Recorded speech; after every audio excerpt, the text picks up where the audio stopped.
Si tu as du mal à progresser en force en escalade, cette vidéo elle est faite pour toi. Aujourd'hui, je vais t'expliquer exactement comment fonctionne la force et comment tu vas pouvoir la travailler.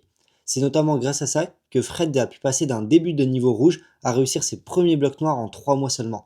Si jamais tu veux voir, il y a une autre vidéo sur ma chaîne YouTube où du coup il y a un petit témoignage de Fred qui explique un peu sa progression. Donc on ne perd pas plus de temps. Tout d'abord, avant même de te parler de comment travailler ta force, je dois remettre quelque chose au clair. En fait, tu as sûrement déjà entendu des personnes dire que la force est ce qu'il y a de plus important en escalade. Bah, sache qu'en fait, la réalité est tout autre. En fait, le plus important en escalade, c'est pas la force, ça va être la technique. Pourquoi? Parce qu'en fait, c'est la technique qui va te permettre de réellement grimper. En fait, tu peux avoir toute la force du monde, si techniquement tu grimpes mal, tu vas très vite être limité. En fait, tandis que si jamais tu as une force qui est normale, mais que tu as une excellente technique, en fait, tu arriveras toujours à trouver un moyen de faire le mouvement sans avoir besoin de beaucoup de force. Si vous regardez tous les grimpeurs les plus forts, que ce soit dans votre salle ou même dans les compétitions, oui, ils ont tous de la force, ça y est, clairement, il n'y a aucun doute là-dessus, mais en fait, c'est surtout des machines techniques, et c'est ce qu'il y a de plus important. Et vraiment, progresser en technique, et ensuite, après, vous venez progresser en force. Mais attention, parce qu'en fait, à un certain niveau, ta technique atteint un plafond si jamais ta force ne suit pas. Et en fait, il faut vraiment quand même progresser dans les deux, et c'est pour ça, en fait, la force, il faut pas la voir comme un remplaçant, mais il faut la voir comme un multiplicateur de ta technique. Et vu comme ça, c'est beaucoup plus intéressant. Et du coup, en fait, là où la plupart des gens se plantent, et c'est potentiellement ton cas, c'est qu'en fait, il existe deux types de force. Il existe une force qui est hypertrophique et une force qui est nerveuse. En fait, la force hypertrophique, tu vas chercher à avoir une augmentation de la taille de tes fibres musculaires. C'est pour ça qu'en fait, tu vas avoir des muscles qui vont être plus gros. Tandis que la force nerveuse, en gros, c'est ton cerveau qui va activer simultanément toutes tes fibres musculaires. Donc en gros, pour la force nerveuse, ce que moi j'aime bien voir, c'est un peu le tir à la corde. Tu vois, quand tu jouais au tir à la corde quand tu étais plus jeune, imagine tu as deux équipes. Tu as une équipe où ils tirent tous en même temps et sont super coordonnés. Et d'un autre côté, tu as une autre équipe où en fait, ils tirent pas tous en même temps. Il y en a, ils vont tirer très fort au début. Et en fait, après, ils vont plus tirer. Et ben en fait, dis-toi que tes fibres musculaires, c'est la même chose.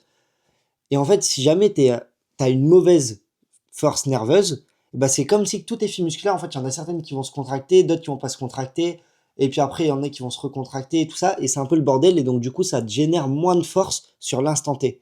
Tandis que si jamais tu as une très bonne force nerveuse, et bah toutes tes fibres musculaires vont s'activer au même moment, et c'est ça qui va te permettre de générer une très grande force. Mais du coup, qu'est-ce qu'on va privilégier entre les deux? On va toujours privilégier pour des sports comme l'escalade, où en fait on doit porter notre corps, la force nerveuse. Pourquoi? Parce qu'en fait, l'hypertrophie, tu vas augmenter la taille de tes fibres musculaires, ce qui va avoir plus de poids, et donc du coup, tu vas devoir porter beaucoup plus de poids. Tandis que si jamais tu es très fort en force nerveuse, et ben en gros, tu as une augmentation de la force, et pour autant, tu n'as pas de poids supplémentaire à porter. Et ça, c'est vraiment super important, et c'est pour ça que du coup, on va toujours privilégier la force nerveuse. Mais du coup, comment est-ce qu'on la travaille? En fait, l'hypertrophie, tu vas la travailler en faisant beaucoup de répétitions avec une charge plus faible. Donc, c'est-à-dire qu'en fait, si jamais tu veux faire de l'hypertrophie en escalade, ça va être de faire beaucoup de blocs à une intensité assez faible. Donc, c'est-à-dire ton niveau max, moins un généralement, voire ton niveau max. En fait, ton niveau max, c'est du coup ta couleur du bloc le plus dur que tu as réussi. Donc, par exemple, si jamais tu grimpes à Vertical Art et que tes blocs les plus durs que tu as réussi, c'est du rouge, bah ton niveau max, c'est du rouge. Ton niveau max plus 1, ce sera du noir. Et ton niveau max moins 1 sera du bleu. Max moins 2, du coup, sera du vert. Et max plus 2, ce sera du violet. Donc voilà. Tandis que la force nerveuse, en fait, tu vas la travailler quand tu vas faire très peu de répétitions, mais à très très haute intensité. C'est-à-dire à max plus 1, voire max plus 2. Du coup, comment est-ce que tu travailles la force? En bossant, comme je viens de le dire, à très haute intensité sur peu de mouvements avec beaucoup de repos. Parce que là, du coup, nous, on cherche à faire de la force nerveuse. Avec des blocs qui sont très physiques. Si jamais tu fais ça dans des blocs en dalle, bien sûr, tu vas pas progresser en force. Très peu d'essais dans chaque bloc et beaucoup de repos entre chaque essai. En fait, ce qui compte quand tu veux travailler de la force, c'est vraiment la qualité et pas la quantité. Tu dois être frais et explosif à chaque essai. Si vous voulez, je vous ai mis une séance de force. Voilà, je vous la donne. Comme ça, vous pouvez la faire chez vous. Donc voilà, je vous laisse mettre sur pause l'écran et comme ça, au moins, vous pouvez recopier la séance et la refaire chez vous. Donc voilà. Par contre, attention, les résultats des séances de force, ils sont pas immédiats et c'est tout à fait normal. En fait, ne t'attends pas à faire une séance de force et être meilleur le lendemain. Pourquoi? Parce qu'en gros, la force, et surtout la force nerveuse, elle met du temps à se développer. Parce qu'en gros, c'est vraiment au niveau de ton système nerveux. Par contre, l'énorme avantage que tu as avec la force nerveuse, c'est que ça se perd extrêmement peu. C'est pour ça qu'en gros, tu vois des personnes qui font des sports, donc un peu street lifting et tout ça, donc des sports vraiment de force où ils doivent juste porter très lourd. En gros, même si jamais ils arrêtent de s'entraîner pendant 1 an, 2 ans, 3 ans, et ben après, ils ont encore une vraie bonne base et ils sont encore très forts. Pourquoi? Parce qu'en gros, ça se perd très très peu la force nerveuse. C'est assez long à faire, mais ça se perd très peu. Et du coup, là, la courbe, ce que je vous ai mis, c'est en gros en blanc, ça c'est vos séances d'entraînement. Et en bleu, c'est les progrès que vous allez faire. C'est pour ça qu'en fait, c'est exactement la même courbe, mais juste en fait, il y a un décalage entre les deux. Donc voilà.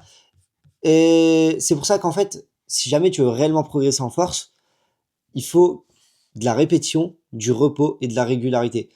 Au niveau des séances de force, moi ce que je conseille c'est de faire une séance de force par semaine, pas forcément faire plus. Plus ça va commencer à être vraiment dangereux parce que comme tu vas aller dans du max plus 1, voire max, bah c'est rare d'être comme dans du max plus 2, mais comme tu vas aller dans du max plus 1, et ben ça va vraiment être très très intense. Tu vas vraiment mettre une grosse charge à ton corps et donc c'est pour ça, pour éviter les blessures, pas plus de une seule séance par semaine. Et ce que je vous conseille vraiment, c'est de mettre votre séance de force après le plus de jours de repos possible. C'est-à-dire que par exemple, si jamais vous grimpez lundi, mercredi, vendredi, et ben vous allez faire votre séance de force le lundi. Pourquoi? Parce qu'en fait, vous aurez samedi, dimanche en repos, et du coup, c'est votre séance après le plus de jours de repos. Donc voilà. Si jamais tu vois pas de résultats immédiats, c'est tout à fait normal. Et en général, tu vas commencer à avoir les premiers effets au bout de 3 à 4 semaines et les vrais bénéfices vont arriver au bout de 6-8 semaines, mais seulement si tu bosses bien, que tu es assidu et que du coup tu te donnes vraiment fort durant les séances. Et ça, c'est super important durant les séances de force. En fait, il faut vraiment aller à très haute intensité et du coup, il faut vraiment que tu te donnes dans les mouvements. Comme tu es dans des blocs qui sont très durs, tu vas pas enchaîner beaucoup de blocs dans la séance, mais il faut quand même se donner et réussir, enfin, essayer de faire chaque mouvement et de se donner à fond. Parce qu'en fait, une séance de force, si jamais tu te donnes pas à 100%, mais que tu vas genre à 80%, tu auras très peu de résultats.